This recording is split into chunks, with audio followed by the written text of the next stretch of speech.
वस्सलातु वस्सलामु अला सय्यिदिल अंबिया वल मुरसलीन। आज 14 अगस्त 2023 मुल्क भर में अपने उस रिवायती तरीक़ों से मनाई जा रही है जिन रिवायतों ने पाकिस्तान को इस अंजाम पर ला खड़ा कर दिया है। आज 14 अगस्त 1947 से लेकर 2023 तक एक ऐसी दास्तान जो रकम की गई। आज हम उस दिन पर खड़े हैं कि पाकिस्तान के बड़े बड़े चौकों में, बड़े बड़े चौराहों में, पाकिस्तान की रोडों पर एक बोर्ड लगे हुए हैं कि ये वतन आपका है, आप इसको छोड़कर मत जाएं। सवाल ये है कि ये तो अपने वतन छोड़कर आए थे, ये तो गुरदासपुर छोड़कर आए थे, ये जोधपुर छोड़कर आए थे, ये कानपुर छोड़कर आए थे, ये अंबाला छोड़कर आए थे, ये पटियाला छोड़कर आए थे, ये जनाब दिल्ली छोड़कर आए थे, ये जनाब मुंबई छोड़कर आए थे। आज जिनके बड़ों ने पाकिस्तान से, बरे सगीर से अंग्रेज़ को भगाया था, आज उनके वारिस उनके वतन में जाने के लिए क्यों तैयार है? और आज एक सियासी जमात जिसका नाम PTI है, मैं सोच रहा था कि उनके कारकुनों को उनकी जमात का परचम ना लहराने देना वाकई काबिल मज़म्मत है, लेकिन ये उससे बड़ी बददियानती और खाइनी थी कि जिस दिन कश्मीर के सौदे की बात आई थी और उन्हीं के लीडर के हाथ में कश्मीर का परचम दिया जा रहा था, तो ये मुकाफ़ात अमल है। इसलिए कि मेरे आका मौला सल्लल्लाहु ताला अलैहि वसल्लम ने फरमाया, मजलूम की जो दुआ है ना, दुआ वो सीधा अर्श पर जाती है। वो तो इंतजार में थे अहलियाने कश्मीर के जनाब कोई मोहम्मद बिन कासिम का वारिस आएगा, कोई सलाहुद्दीन अयूबी का मानने वाला आएगा, कोई महमूद गजनवी का जानशीन आएगा। लेकिन उन्हें क्या पता था कि जिसकी खातिर, जिस वतन की खातिर, जिसके नारे पर हमने लाखों गर्दनें कटवाई थी, आज उसका सरबराह ऐसा आदमी है जो झंडा पकड़ने के लिए भी तैयार नहीं। अच्छा, क्यों तैयार नहीं? इसलिए कि मुश्किल आ जाएगी, जिहाद करना पड़ जाएगा, इक्तिदार खतरे में आ जाएगा।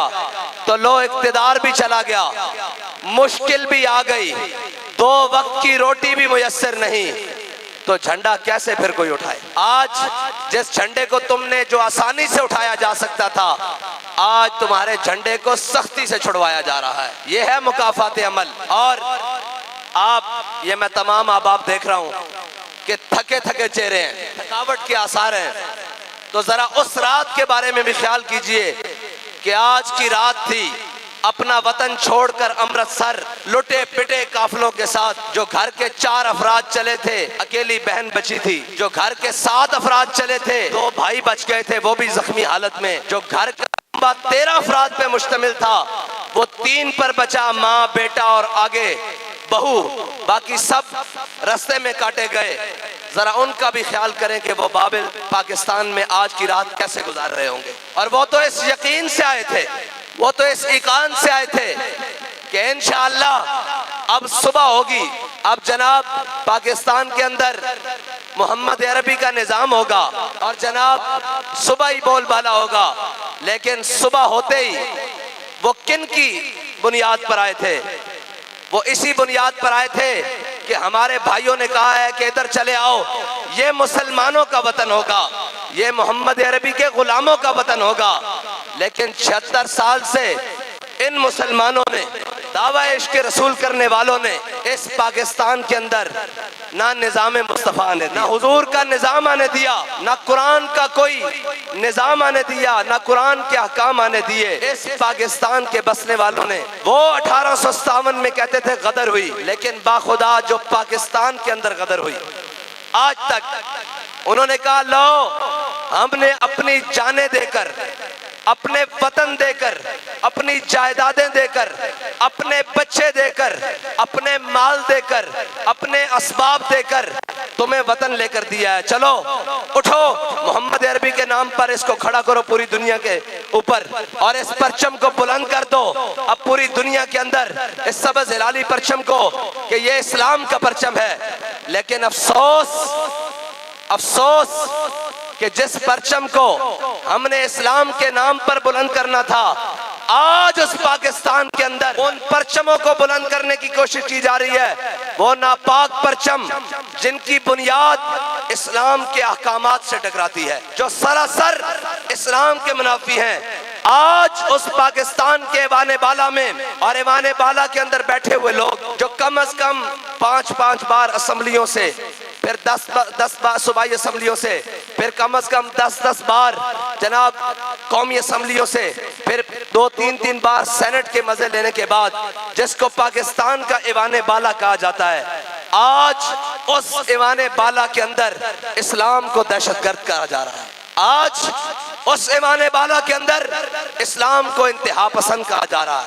आज उस ऐवान बाला के अंदर पाकिस्तान को और इस्लाम को शिद्दत पसंद कहा जा रहा है।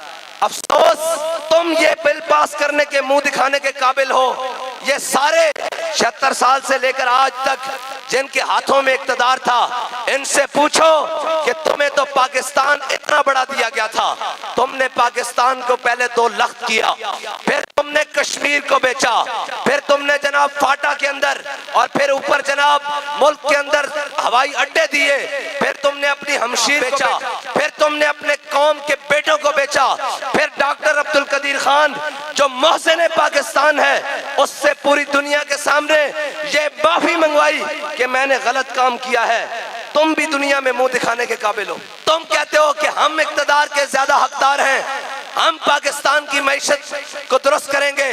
तो मैं ये कहता हूं कि पाकिस्तान के मीडिया के ऊपर तमाम तर पाबंदियों के बावजूद मीडिया ये कहता है कि कासिम के अब्बा ने ये किया, तो ये नहीं बताता कि जनाब रहमतुल्लिल आलमीन में रहने वाले मौलवी ने भी पाकिस्तान के अंदर ये किया है।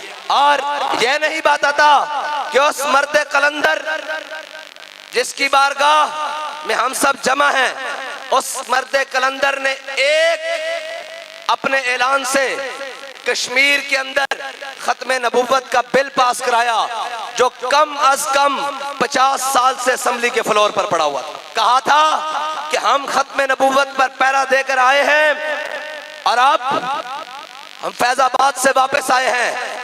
अगर तुमने खत्मे नबूवत का कश्मीर में कादियानियों को काफिर करार नहीं दिया गया था, बाबा जी के इस ऐलान से पहले कहा, अगर तुमने 2018 का सूरज तलू हो रहा था और जनाब सूरज 17 का गरूब हो रहा था और 18 का तलू हो रहा था, बाबा जी ने कहा था सब इसको लब्बैक के नारों से अलविदा करो और हम तुम्हें अल्टीमेटम देते हैं, जल्द अज जल्द इस कश्मीर के अंदर कादियानियों को काफिर करार दो, वरना हमने जो धरना दिया है फैजाबाद के अंदर, अगला धरना मुजफ्फराबाद के अंदर होगा और लोग फैजाबाद को भूलकर मुजफ्फराबाद को याद करना शुरू कर देंगे।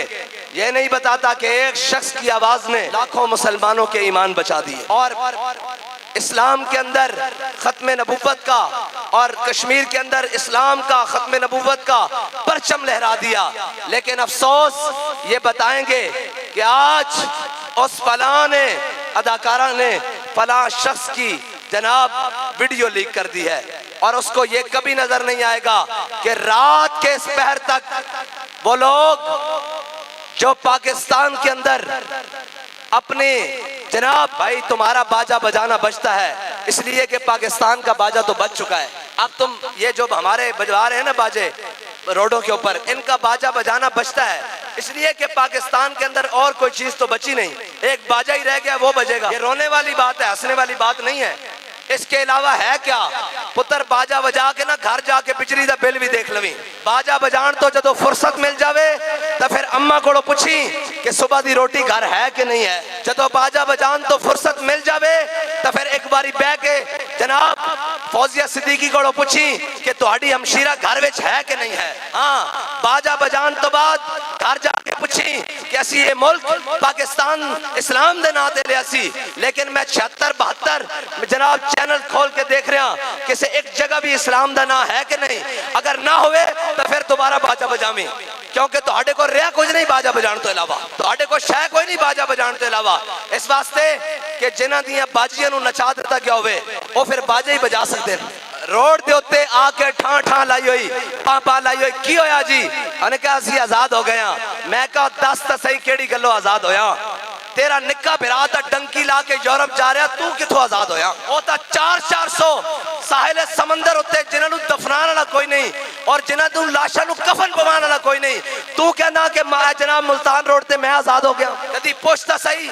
ऐ जनाब पूरी पट्टी तो आए रोज डंकियां लग रही हैं, जवान जा रहे हैं बाहर, क्यों जा रहे हैं? ओए जड़े कुर्बानियां दे के, खून दे के, माल दे के इस मुल्क के अंदर आए सन, वो आज जनाब अपनी जाना दाव ते ला के इस मुल्क तो बाहर जा रहे हैं। पुछता सही इन्होंने कीता की है कि खाली बाजा बजाएगा, सुबह उठ जाएगा और फिर नारा लाएगा कि जी आहो आहो, आवे आवे नून लीग आवे, आवे आवे पीपल पार्टी आवे, आवे आवे तोड़ा खान आवे। मैं कहा जड़ा भी आ गया तेरा बाजा ही बजेगा, मोहम्मद अरबी का दीन नहीं आएगा। या रसूल अल्लाह